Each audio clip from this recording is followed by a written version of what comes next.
kita akan masuk ke sesi tanya jawab. Sudah banyak pertanyaan juga yang masuk. Yang pertama, apakah selama 10 tahun terakhir masih ada muncul aliran-aliran baru? Tadi diasumsikan bahwa aliran-aliran itu kan berkembang. Dari satu aliran bisa bercabang-cabang. Ambil contoh di kalangan Lutheran. Lutheran ini macam-macam juga. Di kalangan Pentakosta karismatik itu bukan hanya satu macam. Nah, jadi kita bisa mengasumsikan bahwa aliran-aliran ini terus berkembang. Cuma memang harus kita akui bahwa monitoring terhadap perkembangan ini tidak selalu up to date gitu ya. Di Indonesia dalam bentuk yang nyata itu tidak selalu terlihat adanya aliran-aliran baru, tapi kalau kita melihat di macam-macam media sosial, ya, ada saja muncul paham yang bisa nanti berkembang menjadi aliran yang baru, relatif baru dalam arti baru muncul di Indonesia. Apalagi pada masa kita sekarang ya, di mana terjadi proses globalisasi yang menghasilkan borderless society, masyarakat tanpa batas, negara tanpa batas, juga kadang-kadang tidak bisa lagi kita membendung ataupun juga menginventarisasi semuanya. Jadi masing-masing kita boleh memantau itu. Sekolah Tinggi Filsafat Teologi Jakarta mempersembahkan kursus teologi dasar yang ke-7 dengan tema berbagai aliran di dalam dan di sekitar gereja. Kursus Teologi Dasar STFT Jakarta merupakan program pengabdian kepada masyarakat untuk memperlengkapi warga gereja mempelajari tema-tema dasar dalam teologi. Saksikan pengantar garis-garis besar aliran gereja bersama Pendeta Profesor Jan S. Aritonang PhD, Guru Besar STFT Jakarta, penulis buku Berbagai Aliran di Dalam dan di Sekitar Gereja. Kata pembuka oleh Pendeta Binsar Jonathan Papahan PhD, Wakil Ketua 4 STFT Jakarta bidang Public Relation, dan dipandu oleh Monica Michelle, SSI, Public Relation STFT Jakarta. Simak selengkapnya dalam podcast edukasi series 13, 16, 20 Januari 2023 pukul 19 waktu Indonesia Barat di YouTube channel Jan S. Aritonang Official.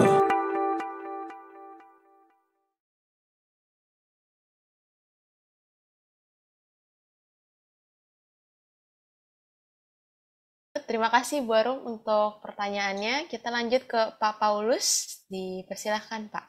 Selamat malam Pak. Pertanyaan saya adalah bagaimana agar gereja-gereja di dunia ini, kita tahu kan ada persamaan-persamaan dan perbedaan-perbedaan, itu bisa bersatu Pak untuk memenuhi harapan dari doa Tuhan Yesus. Selanjutnya, nanti kalau gereja-gereja yang mau dipersatukan, itu gereja-gereja yang mana saja Pak? Karena ada sekian banyak aliran-aliran gereja. Jadi menurut Pak Aritonang sendiri, bagaimana caranya dan gereja-gereja yang mana? Terima kasih Pak. Monica dan Yonika dan Pak Paulus. Jadi begini, sudah sejak zaman gereja mula-mula, gereja perdana, gereja itu macam-macam kan. Padahal Tuhan Yesus berdoa sebelum dia ditangkap, diadili, mati, bangkit, naik ke surga dan sebagainya, supaya mereka, yaitu orang yang percaya kepada Allah Bapa di dalam Yesus Kristus itu menjadi satu. Ut omnes unum sin. Tetapi sangat banyak faktor yang menyebabkan gereja itu berbeda-beda dan tidak ada ketentuan dari pihak manapun, apakah itu dari negara, dari pihak gereja sendiri yang mengatakan ajaran harus sama, praktik gereja harus sama. Tidak ada itu, sebab masing-masing memberi tafsirannya sendiri. Alkitab ini oleh banyak gereja, termasuklah di PGI ya, PGI harus menggunakan Alkitab yang sama ini, itu satu. Walaupun ada juga gereja yang menghasilkan terjemahan lain dan sebagainya. Tetapi penafsiran terhadap Alkitab itu ratusan ribuan macam. Kalau Bapak pergi ke BPK Gunung Mulia misalnya, ada seri tafsiran Alkitab. Tapi lembaga-lembaga lain juga menerbitkan tafsirannya sendiri dan beda-beda. Mana yang paling benar? Ya, benar bagi yang menggunakannya. Jadi tidak ada patokan untuk menyeragamkannya. Lalu pengertian tentang persatuan itu juga kan macam-macam. Ambil contoh, di Indonesia dulu pernah ada gagasan waktu Dewan Gereja-Gereja di Indonesia dibentuk tahun 1950, kan tujuannya menyatukan gereja. Tapi dibahas, anggota DGI yang kemudian menjadi PG sejak 1984 makin banyak, tetapi tetap tidak satu, makin banyak juga. Sehingga mereka katakan, oke lah, sekarang kesatuan itu tidak bisa kita wujudkan dalam hal kelembagaan, dalam hal organisasi. Itu tidak mungkin. Jadi ada kesatuan spiritual, kesatuan rohani, misalnya punya Alkitab yang sama, punya nyanyian bersama. Contoh di Indonesia, ada kidung jemaat, ada pelengkap kidung jemaat, sekarang ada kidung keesaan. Dengan harapan semua gereja minimal anggota PGI menggunakan juga ini, bahkan yang bukan anggota PGI juga. Jadi kidung keesaan berarti kidung atau nyanyian yang membuat gereja menjadi esa. Lalu sekarang di dunia ini, saya mulai dulu dengan level dunia ya, nanti ke Indonesia. Ada World Council of Churches, Dewan Gereja Sedunia. Itu anggotanya sekarang 350 kira-kira. Dari Indonesia itu ada sekitar 25 sampai 30. Tapi ada juga World Evangelical Fellowship. Itu untuk gereja-gereja evangelical, Injili. Lalu ada Pentecostal Church Council, Dewan Gereja-Gereja Pentakostal. Terakhir ada Global Christian Forum, GCF. Ini Global Christian Forum ini dibentuk di Ghana, mula-mula di Afrika, lalu sidang keduanya di Manado. Ini menghimpun WCC, Dewan Gereja Sedunia, yang Injili, yang Pentakostal, segala macam mau dijadikan satu. Tapi ternyata nggak jalan lancar juga. Umurnya sudah sekitar 30 tahun, hampir 30 tahun. Kalau WCC kan terbentuk 1948 ya, dan seterusnya. Jadi, oke, ada upaya mempersekutukan, mempersatukan minimal secara kerohanian, secara spiritual.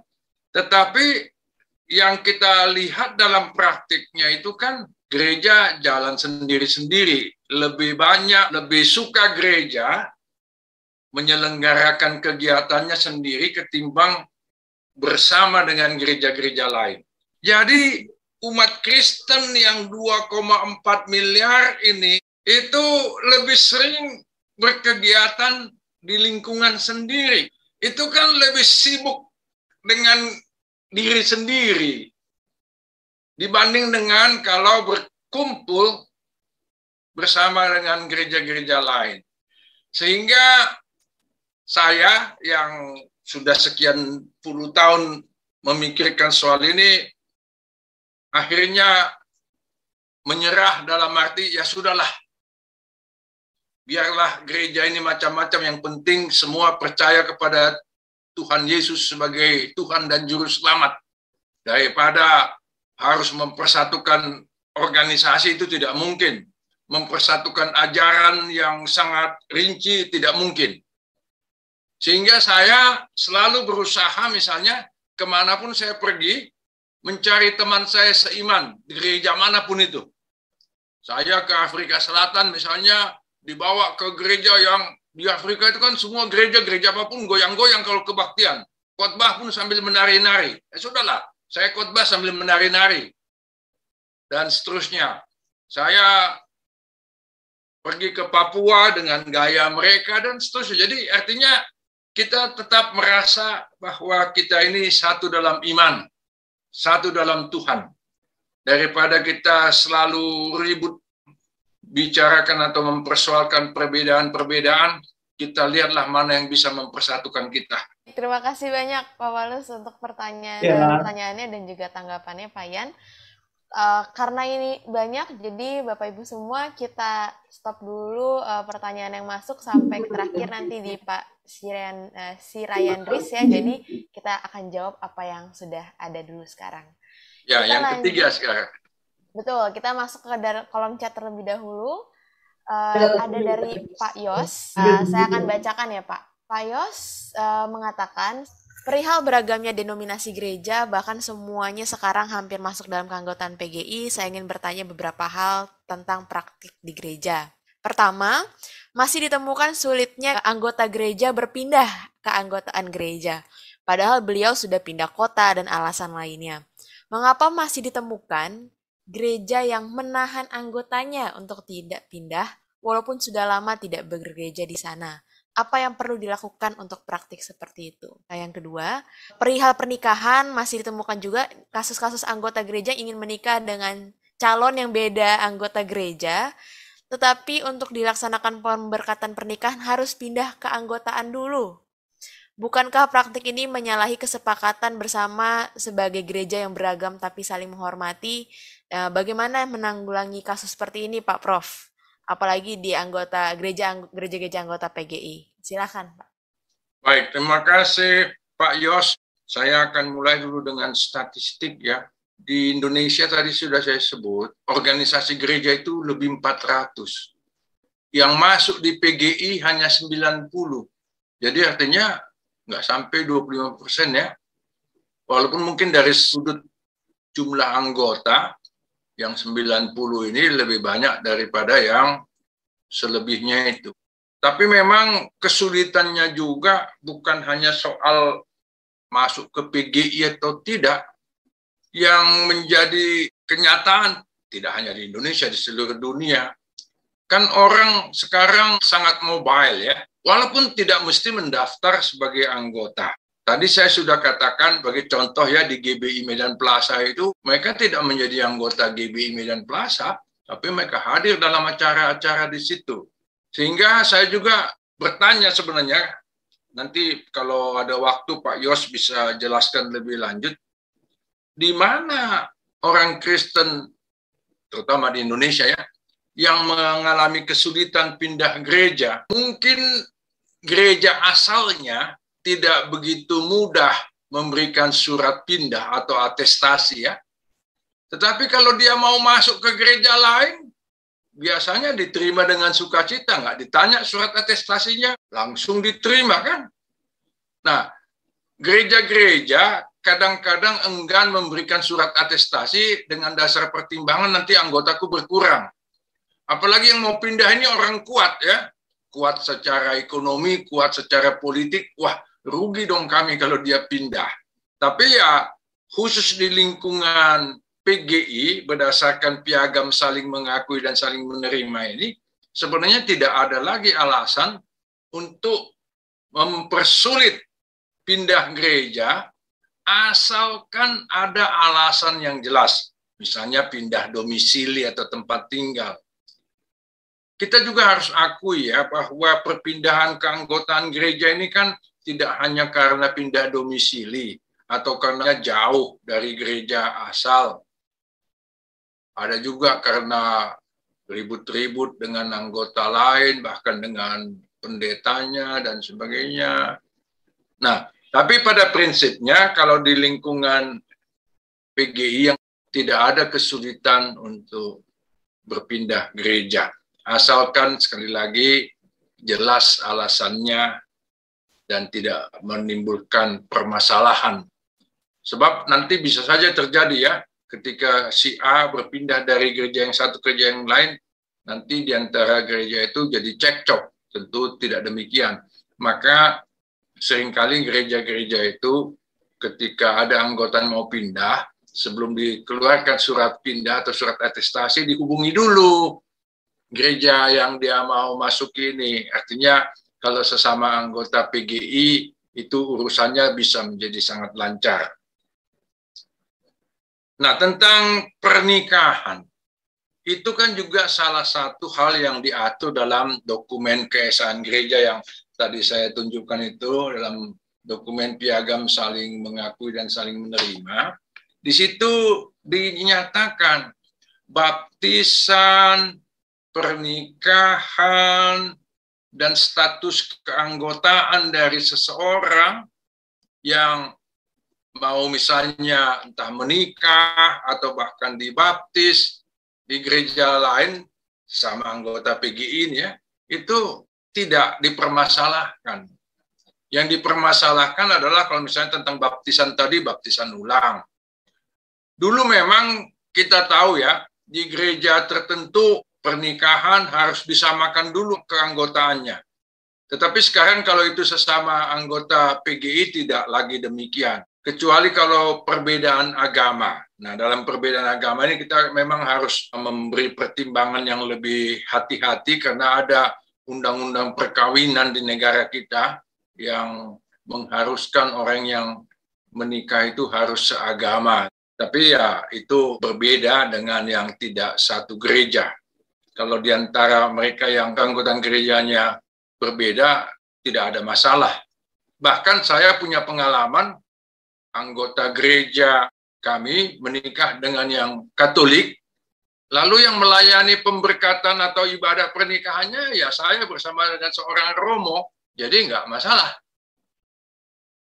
Nah itu contoh ya, Pak Yos. Tapi nanti bisa Bapak pada penyelenggara acara ini kirim email, di gereja mana itu masih ada kesulitan. Supaya nanti kalau kami lihat itu, kami bisa teruskan kepada gereja-gereja yang bersangkutan, entah langsung atau melalui PGI, kalau dia sesama anggota PGI ya. Begitu Pak Yos. Kita lanjutkan Pak ke penanya.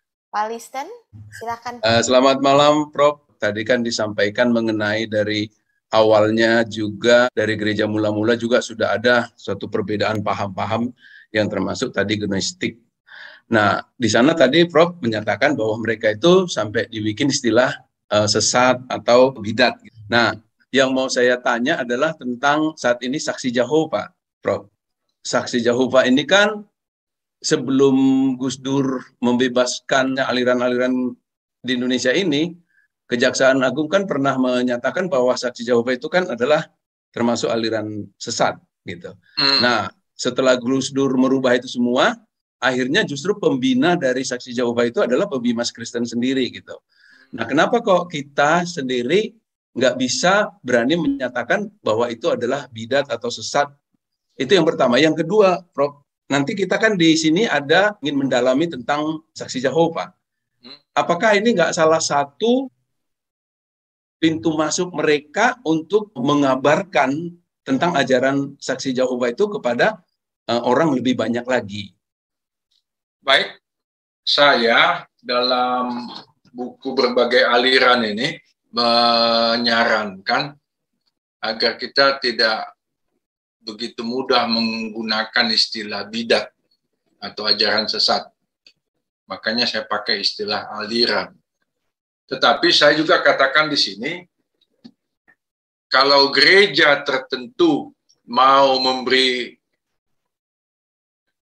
label atau cap sesat kepada kalangan tertentu, misalnya saksi-saksi Yehova, silakan, itu wewenang gereja untuk merumuskan itu, untuk membuat daftar. Ini buku Tata Gereja dan Tata Laksana Gereja Kristen Indonesia atau GKI. Di bagian belakangnya itu kan pasti Pak Listen juga sudah tahu ya. Ada sejumlah dokumen yang menjadi lampiran, antara lain itu adalah pegangan ajaran GKI mengenai Alkitab, pegangan ajaran GKI mengenai gereja, pegangan ajaran GKI mengenai gereja Pentakosta Baru atau karismatik. Ini menjadi pegangan bagi GKI. Tetapi di sini juga tidak dikatakan bahwa itu adalah sesat. Yang dikatakan adalah bahwa ajaran-ajaran gereja tertentu itu berbeda dari ajaran GKI. Apalagi sekarang GKI sejak 2014 sudah punya konfesi ya. pengakuan iman atau pemahaman iman. Jadi yang dianjurkan oleh GKI termasuk melalui buku ini adalah supaya seluruh warga dan pelayannya berpegang pada ajaran GKI.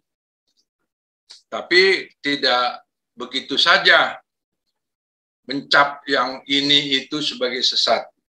Saya ambil lagi satu contoh kembali HKBP ya, yang tadi sudah sempat saya sebut. HKBP itu punya konfesi pengakuan iman, dua versi, dua edisi, yang satu 1951, yang kedua 1996. Di edisi 1951 ada daftar ajaran yang dinilai sesat, termasuk gereja Katolik. Tapi di 1996, edisi kedua itu sudah nggak ada. Jadi gereja itu juga bisa mengalami perkembangan di dalam sikap dan penilaiannya terhadap aliran-aliran bahkan juga agama lain. Nah, saksi-saksi Yehova ini sudah hadir di Indonesia sejak 1930-an, masih zaman Hindia Belanda itu ya. Lalu pada satu ketika tanggal 7 Desember 1976 keluarlah SK Jaksa Agung yang mengatakan dia sebagai organisasi dan ajaran terlarang. Kenapa ini dikeluarkan oleh Kejaksaan Agung? Karena ada berbagai pengaduan dari masyarakat, termasuk yang beragama Kristen, tapi juga dari beragama lain, yang menyatakan mereka ini menimbulkan gangguan, datang ke rumah, tidak pakai izin masuk, dan sebagainya. Pokoknya membuat warga masyarakat terganggu keamanan dan kenyamanannya. Nah, jadi Kejaksaan Agung sebagai salah satu lembaga penegak hukum menggunakan ini sebagai alasan untuk melarangnya, bukan menyangkut isi ajarannya. Nah, nanti Gus Dur pada tanggal 1 Juni 2001 kalau tidak salah mengeluarkan ketetapan melalui Jaksa Agung juga. Kalau yang pertama itu Ali Said, yang ini Marzuki Darusman, mengatakan saksi-saksi Yehova dibolehkan kembali hadir di Indonesia, tapi tentu dengan macam-macam persyaratan dan ketentuan. Tidak boleh mengganggu keamanan masyarakat dan sebagainya. Lalu Gus Dur orang yang sangat kita kenal ya, sangat toleran, sangat demokratis, sangat berwawasan luas itu mengatakan Kementerian Agama, waktu itu namanya Departemen Agama, tolong kalian urus dan bina ini. Nah, karena ini sudah instruksi Presiden, Kementerian atau Departemen Agama kan tidak bisa menolak. Nah, sejak tahun 2001 itu sampai sekarang, organisasi ini diizinkan hadir di Indonesia. Nanti saya akan bicara lebih luas tentang seluk-beluk ajarannya. Ada yang memang sangat berbeda dengan ajaran gereja kita, termasuk GKI. Tapi kita harus akui ada berbagai hal yang perlu kita pelajari, bahkan teladani dari mereka. Jangan kita beranggapan bahwa semua yang ada di lingkungan saksi-saksi Yehova itu jelek. Banyak hal yang bisa kita pelajari dari mereka. Nah, saya membatasi diri dulu supaya nanti nih kita bisa bicara lebih luas, Pak Listennya. Saya harap Bapak hadir juga ya. Ya, Prof. Yang mau saya tanya itu tuh, kenapa kok justru masuknya ke pembimas Kristen, kalau nggak masuk ke apa gitu kepercayaan atau begitu? Tapi kalau memang mau didalami, jadi Bapak di Kementerian Agama itu kan ada 6 agama, termasuk Katolik yang tadi saya sebut di negara kita ini ajaib jadi agama tersendiri kan? Kan nggak mungkin dia disorong ke pembimas agama Islam atau Hindu atau Buddha atau Konghucu. Ke Katolik pun nggak mungkin. Apalagi kalau kita lihat akar-akarnya, dia memang bagian atau lahir dari lingkungan kekristenan.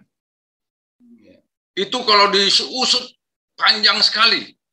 Mulai dari abad keempat akarnya itu. Ajaran dari Arius yang lalu dinyatakan keliru oleh Konsili Nisea tahun 325 ya. Nanti kita bicarakan lebih luas. Jadi memang semua lembaga keagamaan di negara ini di bawah naungan dan pembinaan Kementerian Agama. Saksi-saksi Yehova dalam macam-macam dokumennya mereka juga menyebut diri sebagai bagian dari agama Kristen. Pasti bukan bagian dari Konghucu atau dari Hindu-Buddha kan? Maka kesitulah Presiden atau pemerintah kita ke Departemen Agama menempatkan saksi-saksi Yehova ini. Dan bagaimana Kementerian Agama menyelenggarakan pembinaan terhadap mereka, nanti kapan-kapan kita bisa lihat apakah ada informasi atau dokumen yang menjelaskan hal itu. Demikian. Terima kasih, Prof. Silakan. Dari Pak Herlan. Herlan. Ada 2 pertanyaan dari Pak Herlan. Yang pertama, apakah aliran gereja banyak muncul karena ada perselisihan pimpinan gereja pada masa itu, atau murni beda pendapat dari aliran yang dipahami?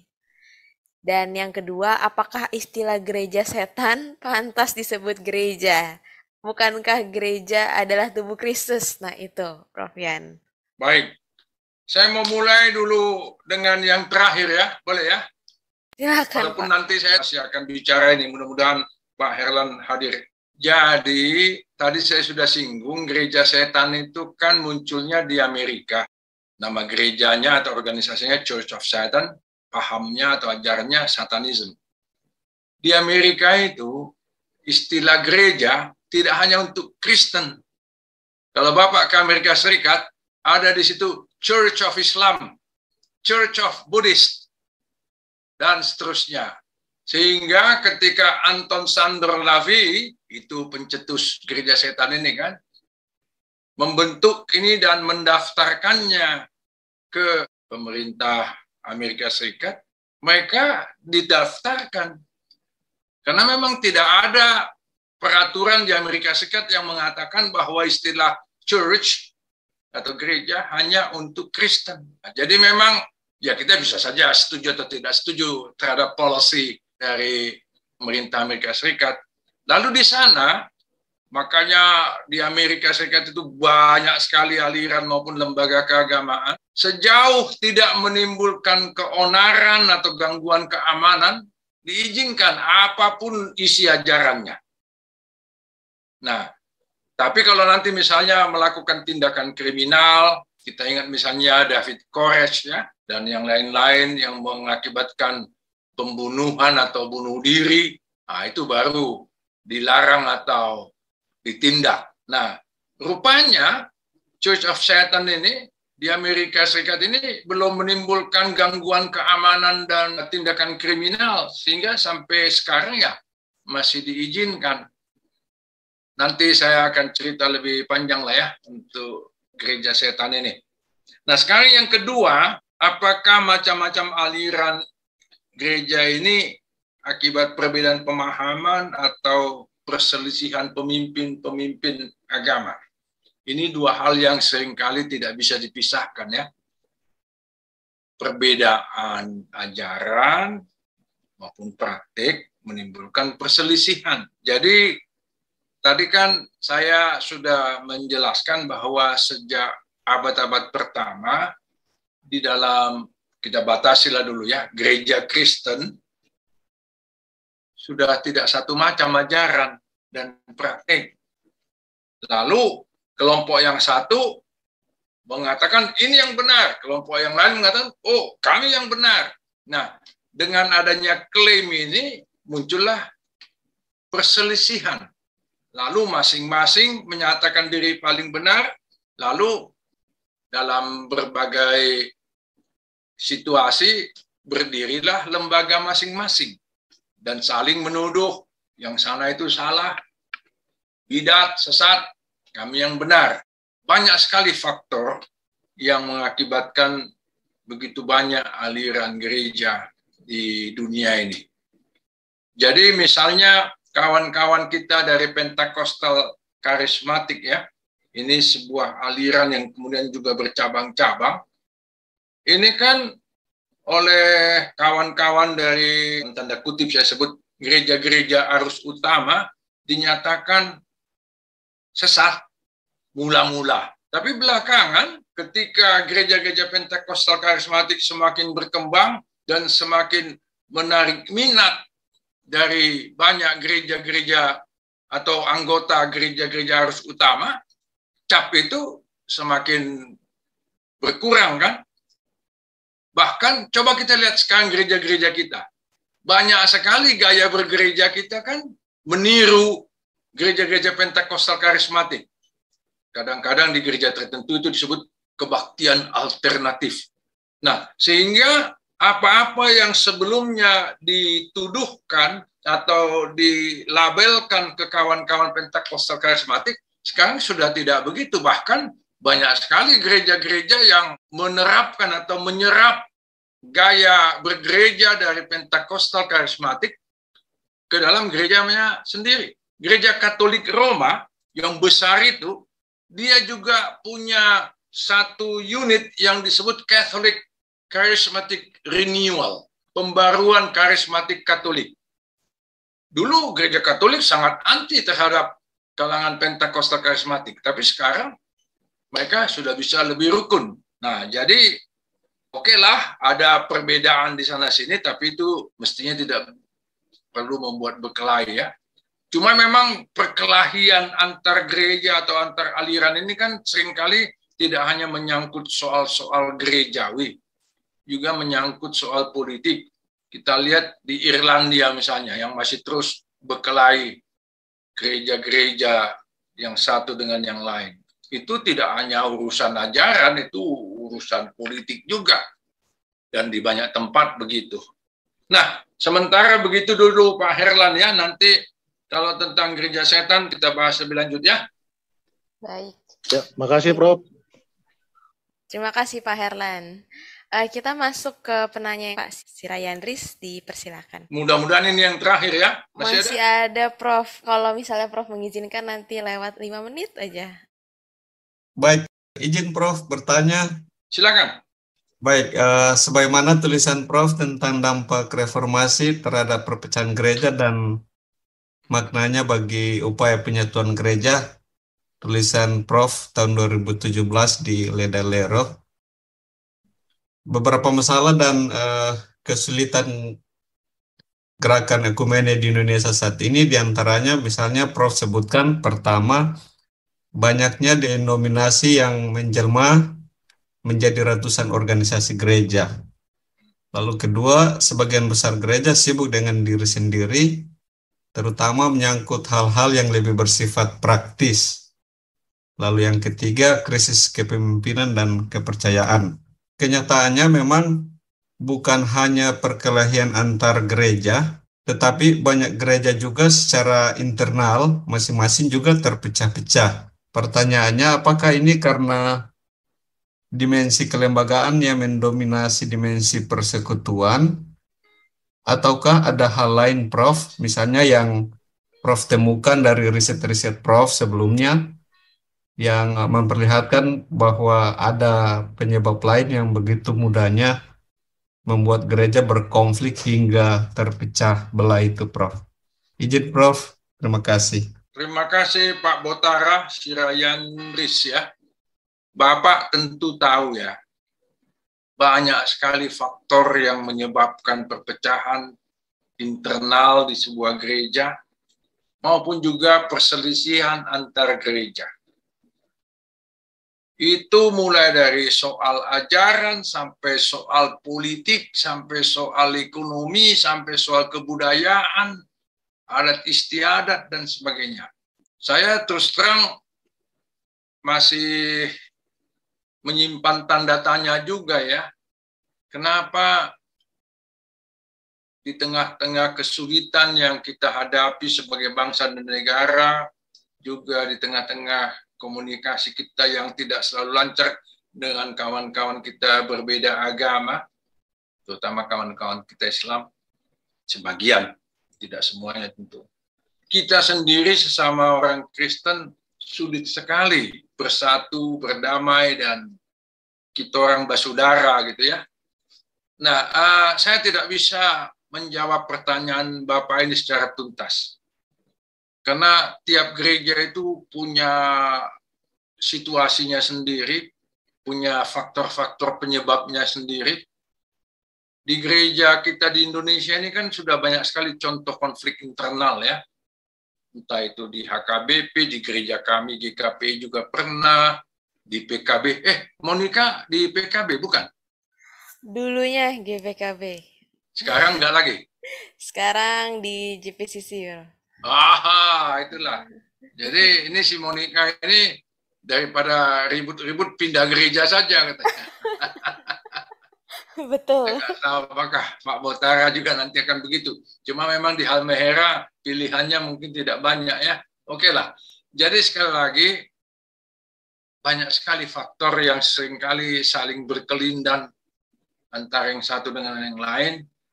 Jadi sekali lagi mohon maaf Pak Botara, saya tidak bisa menjawab secara tuntas pertanyaan Bapak ini, walaupun dalam tulisan saya yang dulu saya sampaikan itu dalam bentuk kuliah umum di STF Ledalero ya, di dekat Maumere itu saya mengungkapkan harapan bahwa gereja-gereja di tengah macam-macam perbedaan toh bisa bersatu.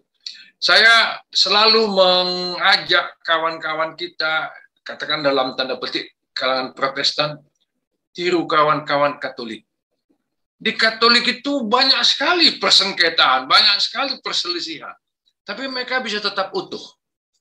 Dan bahkan sekarang gereja Katolik sangat terbuka. Tidak hanya kepada kawan-kawan Kristen yang non-Katolik, yang mereka sebut saudara dalam apa itu ada istilahnya itu, bahkan terhadap agama-agama lain juga mereka sangat terbuka. Kita ingat Paul Knitter dan Hans Kung dan sebagainya ya. Jadi ya di tengah-tengah macam-macam perbedaan dan kesulitan mewujudkan keesaan gereja ini, mari kita saling belajarlah hal-hal yang baik. Di tiap-tiap organisasi atau aliran itu, walaupun mungkin kita mengatakan ada yang berbeda dari kita, selalu ada yang baik di situ. Di dalam buku saya ini tadi juga saya selalu ingatkan, tidak semua hal yang kita sebut jelek di sebuah aliran atau gereja itu total 100% jelek. Pasti ada sisi baiknya. Kita saling menghargailah dan saling belajar. Baik, terima kasih Pak Botara. Satu penanya terakhir bagi Bapak Ibu yang belum terjawab. Disimpan pertanyaannya, mungkin di sesi lain akan bisa ditanyakan kembali. Dari Pak Angga Villa ada pertanyaan, apakah perkembangan kemajemukan gereja merupakan keniscayaan pluralitas budaya manusia? Dan yang kedua, bagaimana tanggapan Prof. Yan terhadap gerakan kekristenan tanpa agama yang tidak mau mengidentifikasi dirinya terhadap denominasi atau tradisi manapun? Silakan, Pak. Jadi kan kita sekarang tidak bisa lagi menyangkal bahwa kehidupan kita, dunia kita semakin plural. Pluralitas itu satu realitas ya, kenyataan, kemajemukan. Lalu dari situlah muncul juga paham pluralisme. Jadi kita bedakan antara pluralitas dengan pluralisme ya. Nah, kita sebagai umat Kristen yang keberadaan kita itu sudah hampir 20 abad, sejak awal juga sudah mengalami pluralitas itu. Tadi saya sudah katakan sejak abad-abad pertama, gereja itu sudah plural, kekristenan itu sudah plural, dan seterusnya sampai sekarang. Apalagi sekarang kita tidak hanya hidup dalam era modern, tapi juga postmodern. Postmodern itu sangat menekankan pluralitas dan pluralisme. Tidak ada satu ajaran atau paham pun yang boleh mengklaim dia yang paling benar. Masing-masing punya kebenarannya sendiri. Nah, kita hidup di tengah-tengah situasi itu, kita usahakan mencari titik-titik persamaan atau titik-titik kesepakatan. Tetapi dalam hal yang kita memang berbeda, ya kita harus katakan kita berbeda tanpa harus mempersalahkan atau menyatakan yang berbeda dari kita itu salah atau jelek. Karena itu di tengah-tengah kepelbagaian aliran, kepelbagaian gereja, kalau saya ditanya, ya mari kita saling menghargai. Mari kita saling membangun kehidupan yang lebih toleran dan lebih bersahabat. Bahkan juga mari kita melihat keberadaan kawan lain, entah itu agama lain ataupun gereja lain, sebagai tantangan untuk melakukan self-kritik, introspeksi. Nanti kalau saya bicara tentang, atau kita bercakap-cakap tentang gereja setan ya, pasti banyak sekali paham gereja setan itu yang bertentangan dengan kekristenan. Tetapi kita akan melihat bahwa itu muncul justru karena banyaknya kesalahan kalangan Kristen. Sehingga itu menjadi kritik yang sangat tajam terhadap kehidupan Kristen di Amerika waktu itu, bahkan juga mungkin di berbagai penjuru dunia ini. Demikian yang bisa saya sampaikan, Pak Angga dan kawan-kawan sekalian, dan juga moderator. Saya cukupkan sampai di sini malam ini ya. Kapan-kapan kita bertemu lagi. Siap, Pak Yan. Bagi Pak Angga, terima kasih untuk pertanyaan, dan juga kepada Bu Victoria, Pak Cipto, dan juga Bu Febrima. Kami menyimpan pertanyaan-pertanyaan Bapak Ibu. Semoga di kesempatan lainnya bisa ditanyakan kembali dan dijawab.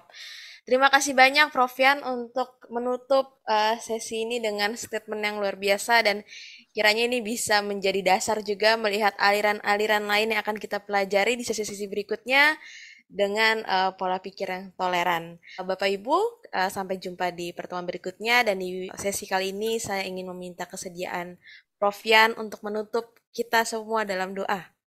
Mari kita berdoa. Bapa di surga yang kami kenal dan kami kasihi dan juga yang mengasihi kami di dalam Tuhan Yesus Kristus. Kami bersyukur untuk kesempatan bercakap-cakap, bertukar pikiran, berbagi pengalaman, dan juga pergumulan melalui sesi yang baru saja kami jalani. Kami bersyukur kami memiliki Tuhan yang satu, Allah yang begitu besar, yang rela menjadi manusia, dan yang menghadirkan gereja-Mu di muka bumi. Ada banyak pertanyaan yang tidak bisa kami jawab. Kenapa begitu banyak persekutuan atau organisasi atau lembaga gereja di muka bumi ini? Tapi biarlah melalui proses belajar ini kami semakin mengenal, semakin menghargai, dan juga semakin menata masing-masing kami, agar kami juga bisa membenahi apa yang kurang di dalam diri ataupun dalam gereja kami masing-masing. Kami akan segera berpisah, tapi kami yakin Tuhan tidak pernah berpisah dengan kami. Sertailah kami mengakhiri malam ini sampai besok maupun pada hari-hari selanjutnya. Karena kasih-Mu dalam Tuhan Yesus Kristus. Amin.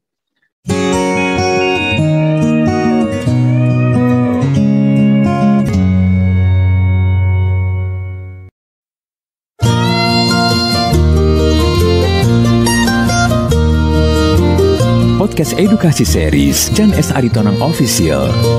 Inspiration, Education, Collaboration.